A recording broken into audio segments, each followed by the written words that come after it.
In today's episode, I'm going to be telling you about 5 cases and stories, all from Ohio, and why you pretty much should avoid this state. You won't want to miss this one. On the night of November 6th, 1957, a 31-year-old man named Olden Moore was driving home after visiting his parents in Painesville, Ohio. The night was cool and clear, and Moore was just cruising along Route 86 toward the tiny community of Montville. At around 11:30 p.m., as Moore was cresting a hill, he suddenly saw this brilliant light appear out of nowhere right in front of him.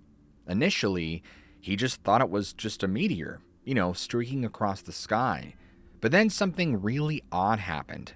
This object, which was moving fast from north to south, stopped dead in the air, directly in front of his car. Moore starts to panic because he's thinking, what is going on here? What's happening? And then right before his eyes, this bright light starts splitting into 2 pieces. One part shot straight up into the sky, and the other just stayed there, hovering, and it started getting even brighter. He's never seen anything like this before. He pulls his car off onto the side road, and he gets out to get a better look. As he's standing there, staring at this thing, it starts changing colors and morphing. And it goes from this brilliant white to this sort of hazy green color, and then shifts again to a bluish green. It also starts moving closer to the ground and finally settles about 200 feet or so in the air over a nearby field. Now, he starts to hear this sound. It's kind of like a whining noise. It sounded just like an electric meter on the side of the house, but much deeper in pitch. It was very unsettling. While this is happening, the object is slowly descending to the ground, and as it gets lower, Moore can now make out its shape in the moonlight. It's this circular disc, about 50 feet in diameter and maybe 15 feet thick, with a strange cone or steeple-like thing on top. The whole thing is surrounded by this bizarre blue-green glow that's kind of pulsating. The surface of it reminded him of mirrored sunglasses, like a reflective material with no doors or windows or anything. Now, for about 15 minutes, Moore just stands there watching this thing sitting in the field about 500 feet away from him. He has no idea what to do, and at one point or another, he actually starts walking toward it. Part of him is terrified, but another part is just so curious about what this thing is. But after he gets about halfway there, he suddenly stops. He has the thought that, you know what, if I get any closer and something happens to me, nobody's going to believe me. I need a witness. Moore then turns around, runs back to his car, and drives the 5 miles to his house to get his wife. Now, he's driving incredibly fast, hoping that when he gets back to the field with his wife, the object will still be there. But by the time Moore and his wife returned, which was just before midnight, the strange craft was gone. It had completely vanished. Nothing there at all. Done deal, right? Case closed. Well, not exactly. You see, the next morning, Moore and his wife contacted the local authorities to report what happened. Geauga County Sheriff Louis Robusky came out personally to interview Moore. Then, later that day, a man named Kenneth Locke, who was the civil defense director for Lake County, came out to inspect the field. What they found was totally bizarre. There were these 6 weird footprint-like impressions in the ground that, according to Locke, just came from nowhere and went nowhere. They didn't form any kind of trail. Each print had this heel-shaped mark with small, regularly spaced holes, kind of like someone with spiked shoes had just appeared, taken a few steps, and then vanished. Then, there were these 2 perfectly formed cylindrical holes in the ground, about 6 inches wide and going down 3 feet deep. I mean, these were like perfectly drilled holes. These holes and footprints were arranged in a strange circular pattern, which was also weird. But the most compelling evidence came when Locke brought out a Geiger counter and took radiation measurements. At the center of where Moore said the craft had been, the readings spiked to about 150 microengens per hour, which was 10 times higher than the normal background radiation in that area. As you moved away from the center in a circle, the readings dropped to about 20 or 30, which was still above normal. Locke straight up told people this wasn't caused by minerals in the ground, and after a few hours, the radiation levels started going back down to normal, which suggested something had been there that was radioactive, but temporarily. Keep in mind here that this was so strange at the time, and no one had any idea what the cause of this was. However, to make matters stranger, there were multiple witnesses.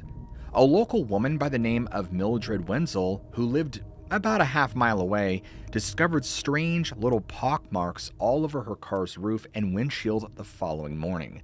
The first time she saw them, she kept thinking how odd it was because they weren't there the day before, and this is even before she knew about Olden's experience. And so as news of his story became public, it made sense for her to come forward and have it investigated. Interestingly, when Locke tested her car with the Geiger counter, it showed radiation levels of 35 to 40 microengens, which is well above normal. Wenzel had something else interesting to add to these bizarre events. During the night of Moore's sighting, her TV reception had gone completely crazy. She couldn't get any channels to come in clearly. It was just all static. Then, another resident, Mrs. E.A. Markle, had called the sheriff's office around 6:30 that morning to report seeing what she described as a spaceship. She described it as very round, very low to the ground, much larger than an airplane, and so bright that it blurred her eyes. She watched it rise straight up and vanish. Now, with more stories coming into the public's eyes and ears, it wasn't just Moore's word. There were multiple witnesses and actual physical evidence. Shortly thereafter, the story started making headlines in local newspapers. Pretty soon, Moore had reporters surrounding his house wanting interviews with this flying saucer man. But Moore wasn't interested in publicity. He was actually circling his block when he saw newsmen at his home just to avoid them. But then, on November 10th, just a few days after the sighting, something really strange happened. Sheriff Robuski showed up at Moore's house with an Air Force officer and a deputy.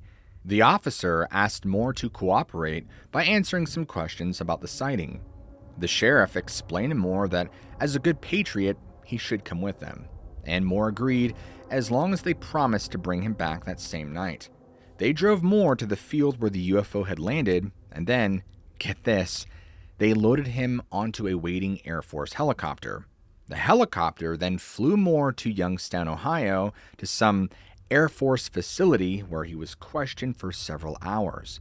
As promised, they did fly him back that night. But a week later, on November 17th, an Air Force car pulls up to Moore's house with two officers. They instruct him to pack a suitcase and tell him they'll be back in an hour to pick him up. And sure enough, an hour later, the car returns and Moore leaves with these officers. The car takes him to a waiting aircraft, which makes a brief stop at Wright-Patterson Air Force Base in Dayton, Ohio. And at Wright-Patterson, one of the escorting officers gets off and another one comes aboard. The flight then continues to Washington, D.C., arriving at some unidentified airport. Moore is then driven to a downtown building that might have been the United States courthouse. And for the next 2 to 3 days, he's basically held under constant supervision. A military officer stays with him every minute, even sleeping in the same room at night. Multiple groups of officials question him repeatedly about his experience. During this time in Washington, Moore claims they showed him photographs of UFOs from military files. They even showed him a film of a UFO taken from inside a military craft, and they told him that approximately 30% of the UFOs on record were the same type that he had seen, with that pointed dome or cone on top. He was then asked to sign a non-disclosure document swearing him to secrecy. When he asked about where these objects came from, They allegedly told him that they're not ours or the Russians, therefore they must be from another planet. Well, after those 2 or 3 days, he was then escorted back to an airplane and returned to Ohio. When he got back home, he was pretty evasive about where he'd been. He told neighbors and friends that he simply left town to, avoid all the ridicule and publicity. However, when one reporter directly asked him if he'd been to Washington, he gave a very cryptic answer. He explained that he talked to high officials, but he was sworn to secrecy, and he wouldn't say where he was. Now, at some point during all of this, Moore's wife apparently confided to some acquaintances that her husband had been sent to Washington, D.C.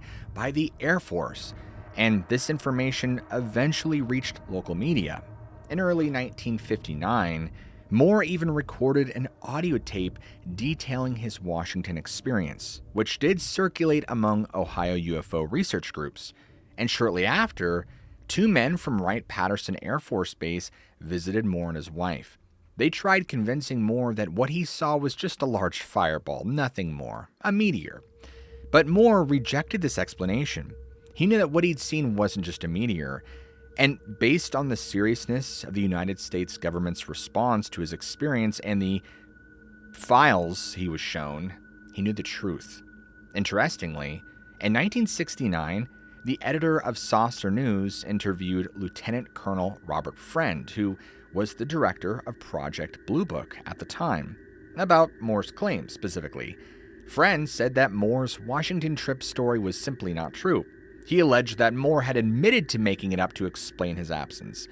But a Cleveland UFO researcher named C.W. Wes Fitch, who had befriended Moore, publicly defended him. He described Moore as an honest man who was deeply involved in faith and the church and was very unlikely to fabricate such a story. That, on the night of the event, there was something bright enough in the sky that multiple people reported seeing it. The Olden Moore case remains classified as unidentified in UFO research circles. Regardless of whatever happened that night, Moore's experience remains one of the most compelling and mysterious UFO cases on record. In 1881, a German immigrant named Hannes Tiedemann stood proudly in front of his newly completed mansion in Cleveland, Ohio. He was a wealthy businessman who had made his fortune first as a wholesale grocer and then later as the co-founder of Union Banking and Savings Company. So, with all this money, Hannes decided he was going to build this incredible dream home on Cleveland's fashionable Franklin Boulevard. He was very particular about his vision. He wanted a house that was big enough for his entire family, but also big enough where he could temporarily house other German immigrants who were coming to America at the time. His house was huge. We're talking 4 stories, like 20 rooms, beautiful towers and brick red window frames, and Hannes was so proud of it that he actually named it. But then, almost immediately after the Tiedemann family moved into this grand new home, things started to go terribly wrong. At the time, he had a 15-year-old daughter named Emma who suddenly passed away from diabetes. Obviously, during this time, medical treatment for such illnesses were far more primitive. Shortly after that, his mother, Wybecca, also passed away. Completely grief-stricken, this would just be the start in a series of tragedies to come. And folks, it gets pretty ugly. Some speculate that there was some sort of curse placed on him, or maybe the property. Who knows? But between the years of 1886 and 1895, he had to deal with 4 more deaths. 3 of his young children died of unknown causes, and lastly, his wife died of chronic liver disease. However, he kept trucking on and eventually remarried. However, the house he had now built was just far too painful for him to live in, so he sold it to another German family named Mahlhauser. About 13 years after selling the house, Hannes would suffer a stroke and die. Now, for the next several decades, this castle kind of passed through different owners. During the 1920s, in the Prohibition era, the castle was allegedly used for illegal alcohol production. And then, the Mahlhauser family eventually sold it to the German Socialist Society. During World War II, There were rumors that the property was even being used as a hideaway, for Nazi spies. I mean, this place just kept collecting all these dark stories, but the really weird thing is, during this time, there weren't any documented reports of hauntings or unusual activities. Until the 1960s. Once the Romano family moved in, we had our first official ghost sighting. They were a family of 6, and they had bought the castle with plans to convert it into a restaurant. But almost immediately, things began to happen. 2 of the Romano children reported seeing this crying girl in a white dress on the 3rd floor. And so Mrs. Romano, she goes up there to investigate, but when she gets up there, there's no one around. The family also began hearing really ominous organ music all throughout the house, and they would hear these heavy, unexplained footsteps when nobody else was around. The 2 older Romano children woke up one night to find their blankets literally being pulled off their beds by some invisible force. There was one night in particular that Mrs. Romano woke up screaming on her bedroom floor with what she described as an unseen shadow that was screaming right along with her. I mean, you can imagine just how terrified she was by that. Now, eventually, a priest actually encouraged the family to leave the property. Now, I don't know about you guys, but it's got to be pretty bad for a priest to flat out tell you to leave. Well, in 1974, that's exactly what they did. Mrs. Romano basically said the mansion was getting the best of her. She believed that Louisa Tiedemann, the original owner's wife, was haunting her, and she thought that the weeping girl in the white dress was probably Emma, the Tiedemann's 15-year-old daughter who had died all those years ago. After they left, a man named Sam Muscatello became the new owner, and Muscatello had some pretty big ideas for the house, and he just kept thinking how he could capitalize on this growing reputation of the house being haunted, and so he invited all of these local reporters to come visit and explore, hoping to, build up some hype. Well, one of these visitors was actually a Cleveland radio host named John Webster, and Webster had this absolutely terrifying experience where something literally snatched his tape recorder out of his hand and threw it down the stairs. He watched this thing as it went flying. So it's safe to say that Muscatello didn't hold on to that house for very long, just being a liability and all. And from here, it kind of just shuffled around from owner to owner. Each new occupant would report the same thing. Cold spots, odd vapors, strange phenomena, children crying, seeing a woman in black standing in the window, and just a myriad of other strange and creepy things. Well, as years have gone on, people have really started to look at all these strange reports across all the many owners, and suspicion started to fall on Hennes and his involvement in his family's death. Some stories began to circulate that Emma and Louisa's deaths weren't just tragic accidents or illnesses, but maybe something more sinister. That Tiedemann had murdered his niece by hanging her from the rafters. Some people even claim that he just killed his mistress out of jealousy. But eventually, those legends grew so widespread that Franklin Castle became known as one of America's most haunted houses.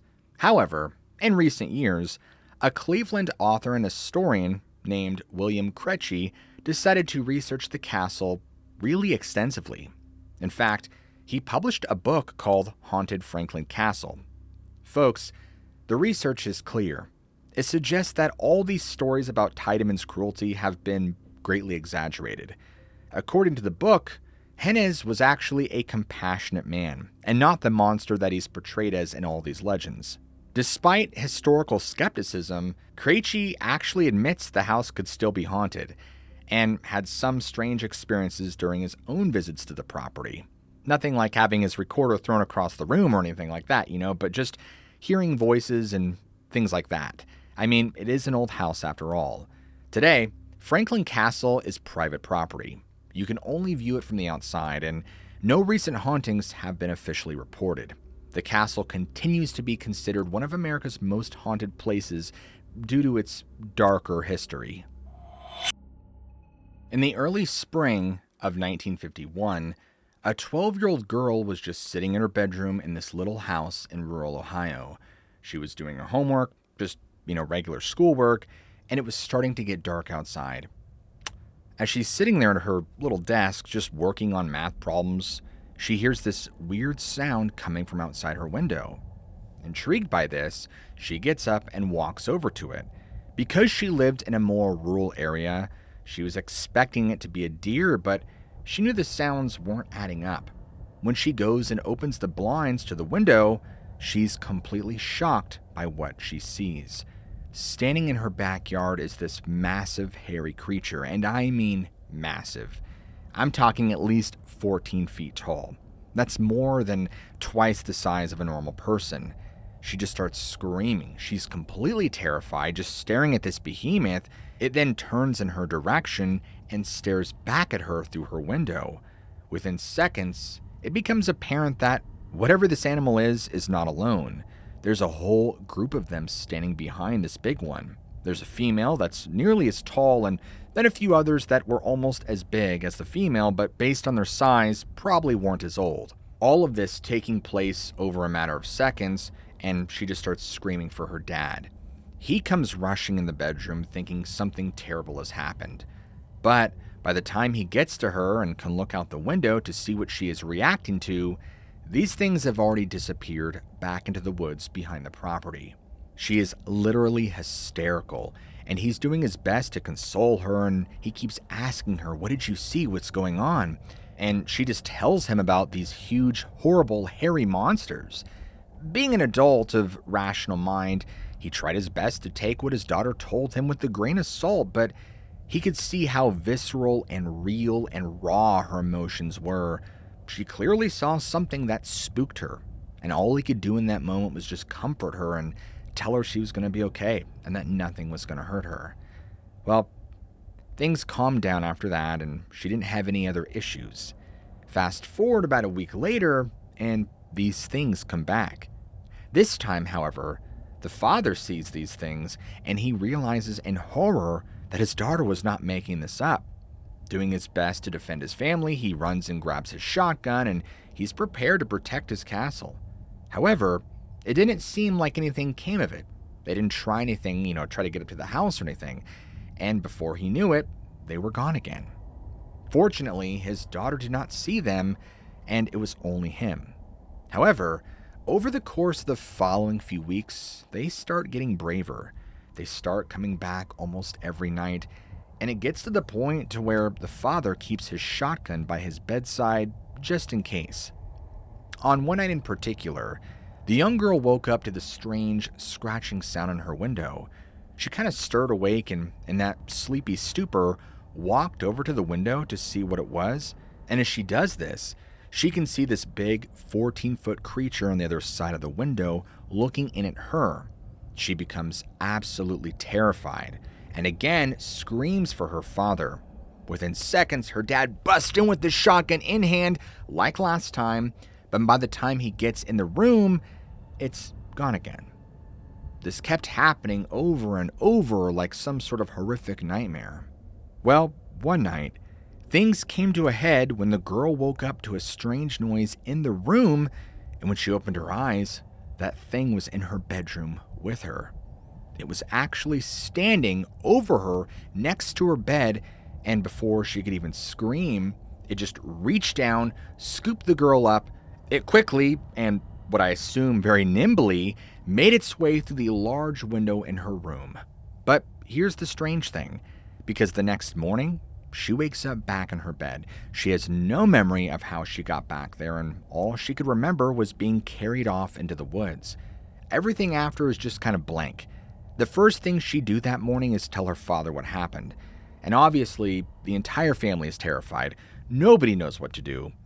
So that night, the father decides he's going to stay awake and sit in her room with his shotgun and just wait for it. Well, sure enough, in the middle of the night, one of these things, like clockwork, shows up. And again, very nimbly, climbs right through the window of her bedroom. And if you're probably like me, you're wondering, how could such a large animal possibly fit through a window?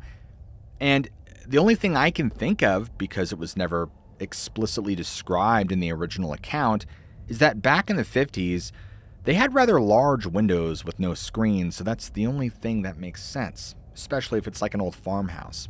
Anyway, once this thing is in her bedroom, the father does not hesitate. He just raises his shotgun and fires point blank. But this thing doesn't even react. It was like the shotgun had no effect. It kind of just glanced at the father in a sort of, huh? expression, and then turned its attention back on the girl. Once again, it reached down, scooped up his daughter, and all he could do was just stand there in shock. He just shot this thing point blank and it didn't even flinch. Apparently, during these abductions, the girl is taken deep into the woods. She's conscious of a lot of it, so she gets to see these things up close, and it was because of these abductions that she was able to notice things like the hair color, the texture, and how their faces were. She would describe how the skin around their eyes were, and even things about their teeth and other small details. Something really bizarre about the entire account is that during these abductions, she was never hurt. She would always wake back up in her bed the following morning, and sometimes, she might remember bits and pieces of what happened, but most of the time she didn't. It's like her mind couldn't really process what was happening to her. To the family's horror, this pattern continued on and off for almost an entire year. And again, it doesn't state in the account, but I had no idea what the father was doing this entire time. You'd think he'd be trying everything, but I guess what is a guy going to do? The things would come at night and they would take her and she would wake back up in her bed. The father had tried everything from bear traps, boarding up windows, trying larger caliber guns on these things, but nothing worked. And so after enough time had passed, the family ended up moving away. They actually ended up moving to a completely different state where the girl was able to live a somewhat normal life after that. Now, it wasn't until about 10 years later in 1962 that the girl, who's a woman now, filed an official report about what happened to her as a 12-year-old girl. This is where she detailed everything from the physical descriptions of these beings to the repeated abductions. And, her father trying to shoot and kill these things with no effect. There were many parts of these experiences where it was so vivid for her. It makes you wonder why she was targeted and what the purpose was of her being taken into the woods and what was being done. All she knew was that for one horrible year of her life, she lived in absolute terror of what might come through her window in the middle of the night. On a cold October night in 1985, a group of 4 teenagers from the town of Peninsula, Ohio, decided to drive out to this abandoned area that they'd heard about from some older kids at high school. This place was supposedly like 20 minutes away, and it was kind of tucked back in the woods in Summit County. As they're driving there, one of the teenagers explains to the others that they've heard about this place, it's incredibly haunted, that supposedly there's all these satanic cults that hang out there, and the other one was trying to one-up him. And he's like, no, I heard there was this huge chemical spill and everything there was all mutated and just out of control. But whatever the case may be, this place, they needed to be incredibly careful going there. They're driving through dark roads, winding roads, and they basically have no idea what they're going to find. Finally, when they turn a corner, everything around them looks different. It looks like they've entered a ghost town. All the buildings are kind of just broken down and abandoned, and things are boarded up. There's even this old church, and it has strange symbols painted on the walls. After a few moments of staring at them, all the teenagers recognize them as upside-down crosses and pentagrams. Even though they're unnerved by what they see, they're still excited. After only a few more minutes of arguing about where to park, they quickly get out, grab their flashlights, and they're ready to explore. One of them finds what looks like the remains of some animal that's been killed in a ritualistic way. Another swears they can hear what sounds like chanting coming from somewhere deeper in the abandoned town. Now, they're starting to get really creeped out. And at this point, they're thinking, we've seen enough, let's just get back and, let's be done. But when they try to leave, it's like they keep ending up in the same spot, like the roads are playing tricks on them. And they're driving around in circles, Even though they're sure they're taking different turns each time, they're just driving around and they're really starting to panic because they just want out. Suddenly, their car stalls out completely when they're crossing this old bridge. And as they're sitting there trying to get the car started again, they all hear what sounds exactly like a baby crying somewhere beneath the bridge. They all look at each other and they're thinking the same thing. There's no way an actual baby should be out here in the middle of the night. And then one of them looks out the window and swears he can see these shadowy figures moving between the buildings. They're completely panicking at this point. They get the car started finally, and they just floor it out of there, driving as fast as they can, not even caring which road they take as long as it gets them away from here. When they finally make it back to the main highway, of course they're beyond shaking. And later, when they tell some of their family about it, they finally learn the name of this location, Helltown. Now, this place wasn't always called Helltown. It's actually a name that's been picked up later on. The real name of this place was Boston Mills, and it actually has a pretty normal history up until the 1970s. Basically, this area started out way back in the 17th century as a French trading post. In 1806, the actual town of Boston Mills was officially founded in what's now Summit County, Ohio. For over 160 years, this was just a completely normal, functioning community. They had a church that was the center of town life, they had a cemetery, they had a bridge over the Cuyahoga River, and it was about as normal as you can get. Nobody who lived there would have ever imagined that one day their town would become this legendary place. But then, in 1974, something happened. The US government, completely out of nowhere, launched this very aggressive campaign to take over all the land in the area. They explained that they needed to do this because they wanted to establish something called the Cuyahoga Valley National Park. So the National Park Service started going door to door, buying up properties, sometimes paying way below what they were actually worth. And in cases where people didn't want to sell, they would just invoke this thing called eminent domain, which basically meant they could force you to give up your land whether you wanted to or not. There are all these first-hand accounts from former residents who talk about how heartbreaking it was. By the 1970s, every single person who had lived in Boston Mills had been forced out. Every house was empty, every business closed down, the place was now abandoned. After kicking everybody out, the government just did what the government does. They did nothing. For some reason, the National Park Service temporarily abandoned the entire project, so Boston Mills was just left sitting there, totally empty, a ghost town with everything just deteriorating, and nature started to reclaim everything. So by the late 1970s, people around the area had stopped calling the place Boston Mills. They began to refer to it as Helltown instead. And this is when all the legends really started to take off. At first, it was just kids going out there, exploring parts of these abandoned buildings. And they'd come back with stories about how they saw strange lights inside the buildings or how they felt like someone was watching them the whole time they were there. But as time went on, stories started getting way more intense. People began saying that satanic cultists had moved into the abandoned buildings and were using them for human sacrifices. Some people claimed they had found evidence of animal sacrifices, like actual carcasses that seemed to have been killed in horrific ways. That old church I mentioned before became the center of a lot of these supernatural stories. People were saying there were upside-down crosses drawn on the walls that would appear overnight.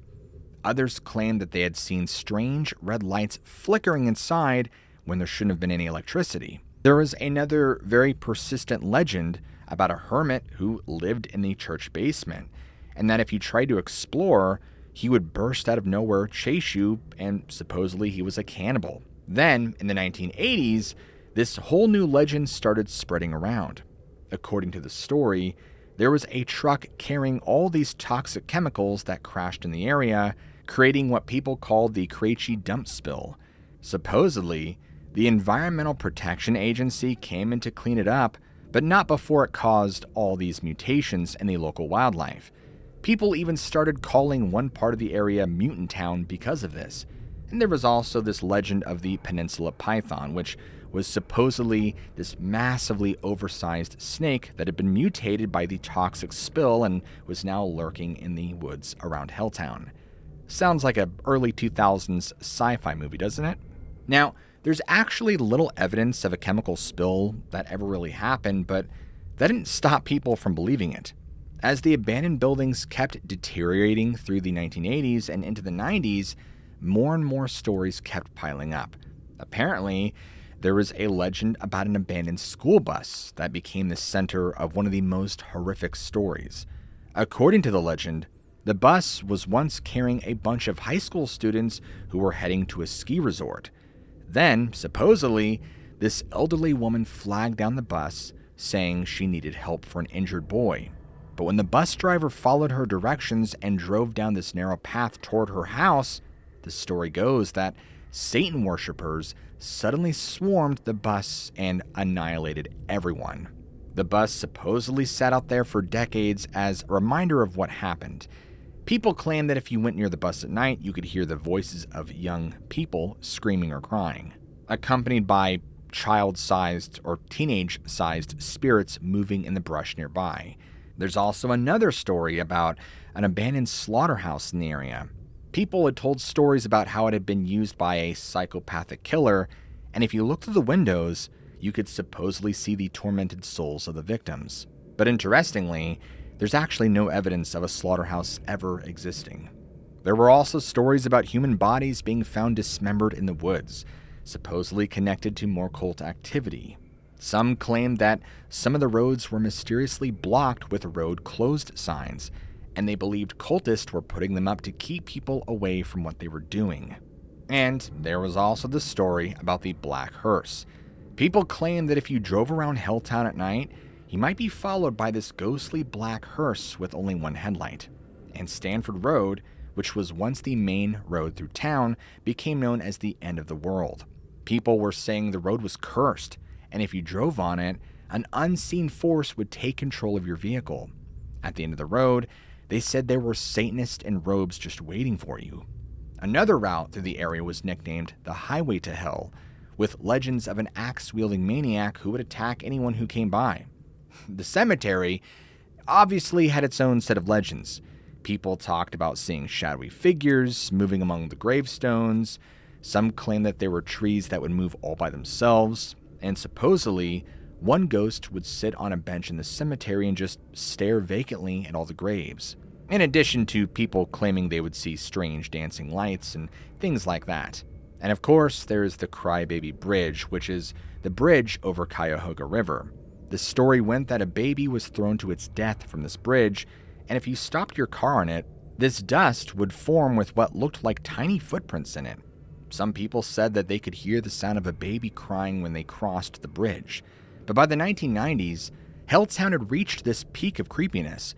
All these abandoned structures were simply falling apart. The whole area was basically just ruins. And with all the activity going on, it was getting really hard to tell what was legend and what was reality. But in 2000, things started to change. The government suddenly decided to revive their plans for the Cuyahoga Valley National Recreation Area. The National Park Service came back to the project they had abandoned decades earlier and began systematically demolishing and renovating all the abandoned structures. So over the 2000s up to the present day, most of everything there has been demolished or renovated. One by one, all the physical sources of these legends vanished. Now, the area is just populated with hikers and outdoor enthusiasts. The Cuyahoga Valley National Recreation Area is a legitimate established park now. However, just because things got cleaned up doesn't mean people still don't report strange sightings and experiences. Whether there's any truth to them or they're completely fabricated, it's obvious there's something going on there. But I guess that's part of what makes Helltown such a fascinating story. The fact that there's still so much we don't know and probably never will. I've saved the strangest story for last. On the evening of December 21st, 2003, A 43-year-old man named Nathaniel was walking outside his rural home in Chillicothe, Ohio. So Nathaniel had this nephew visiting for the weekend, just hanging out, and they decided to take Nathaniel's dog, Rusty, out for a quick walk before it got too dark. It was already fairly late, and it was freezing cold. I mean, this is Ohio in December, so you can imagine the weather. As they're walking along this little path near Nathaniel's property, not really thinking about anything strange or whatnot, and Nathaniel looks up and notices a weird bright light in the sky. Initially, he thinks to himself that it's probably a plane or a helicopter or something normal, but he keeps watching and it's not moving like a normal aircraft. It's basically following the exact shape of this hill behind his house, like it's hugging the contour of the hill, which is bizarre. He nudges his nephew and points up at the thing, and he tells him to look at this weird light. His nephew now sees it and he's like, "Yeah, I see it. What is it?" And they're both watching it as it kind of tracks along the hillside. Suddenly, it stops moving. It just hovers there over this field at the top of the hill. Nathaniel and his nephew are just baffled, just staring, trying to figure out what could this be. And after a few more minutes, they get the idea that they're like, "Look, we need to go check this out. We should go hike up there and see what this thing is." Realizing they don't have a lot of time, they head back to Nathaniel's house, grab flashlights, and very quickly make their way back to the woods. Now, for some context, Nathaniel's property backs up right against the woodline, so it's an area that they're all really familiar with. But because it's dark, and even with flashlights, they still have to be careful to not trip over roots as they're walking. And after about 10 minutes or so, they finally reach the edge of the field where this light is hovering. And from this point, they could see it very clearly. It's positioned just above the tree line on the far side, and it's way larger than the star or a planet would look. In fact, to them, it looks like this huge glowing ball of light. And right as they reach the edge of the field, Rusty starts acting strange, whimpering and backing up, clearly very visibly distressed. And within a few seconds, Rusty turns and takes off, running into the woods. But instead of running after his dog, he's just so fixated on the strange light that he doesn't even really care in the moment. He knows his dog knows the way home, so he's not that worried. And not really knowing what to do next, because they're still kind of hesitant to walk towards this thing, he gets the idea to signal to it. So he takes out his flashlight, and he just kind of flashes it a couple of times toward this ball of light. Immediately, light flashes back at them, as if it's responding directly to Nathaniel's signal. Instantly, the light begins changing shape, transforming in front of them. First, it turns into this almost perfect pyramid shape, then it kind of morphs into a star, and finally, it becomes a square. Then it just keeps cycling through all these different geometric patterns and configurations. The best way I can describe it is like some crazy laser light show happening right in front of them. Moments later, the lights suddenly shift back again to its original shape. But the color's different now. It's got this weird glowing purple, and it's getting brighter and more intense until the entire field around them is just bathed and illuminated in this strange glow. This, folks, is where things get weird.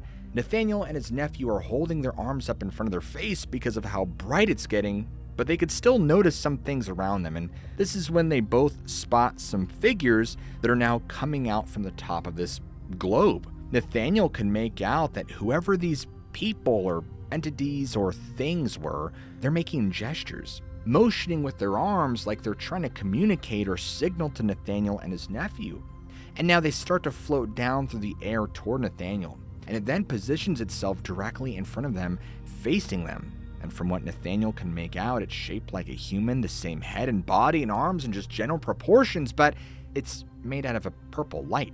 Think like a hologram or something, not solid at all.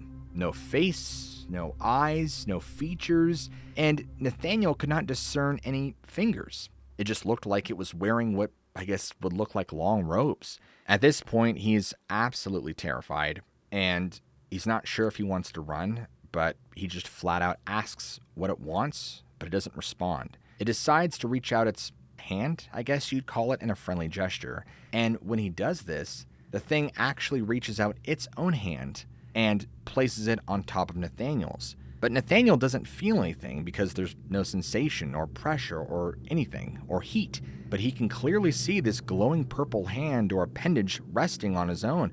And as this is going on, 4 red blinking lights suddenly appear around the perimeter of the field, one on each side. And these red lights move toward the large purple globe and then return to their original position. Nathaniel looks away for a second, wondering what these new lights are, and then he quickly looks back down where the entity was, and it is now gone. Interestingly, Nathaniel would learn from his nephew that there was a gap in his memory. Nathaniel learned later on from his nephew that after the red light had moved and then returned to its position, the purple entity had actually floated back up toward the globe and vanished inside. But he simply had no recollection of seeing that happen, even though he was standing right there the entire time. After the entity was gone, both Nathaniel and his nephew suddenly began feeling intensely cold. And not just cold from the weather, but a strange, unnatural kind of cold. And this overwhelming paranoia, like they weren't alone, like something else was there in the field with them that they could not see. This feeling became so uncomfortable, they fled. And so they turned around, started heading back as quickly as they could, and on their way back, they found their dog hiding in the woods, and it turns out that the dog had actually run off the moment that purple entity had first descended. To this day, Nathaniel still can't explain what happened out there, and he really can't explain why he has no memory of it departing, even though his nephew saw the entire thing. But the one thing that's truly stuck with him is that he does not leave his house ever after dark. This story is told from Albert Rosales' Humanoid Encounter database. And because you guys made it this far into the episode, I want you to comment below Ohio, so that way I know who made it to the end and who didn't. And if you guys enjoy storytelling like this, where we dive into strange cases of the mysterious and supernatural, what are you waiting for? Smack that like and subscribe button right now for more content just like this. As always, never forget, I love you all, keep an open mind, and I'll see you all in the very next episode.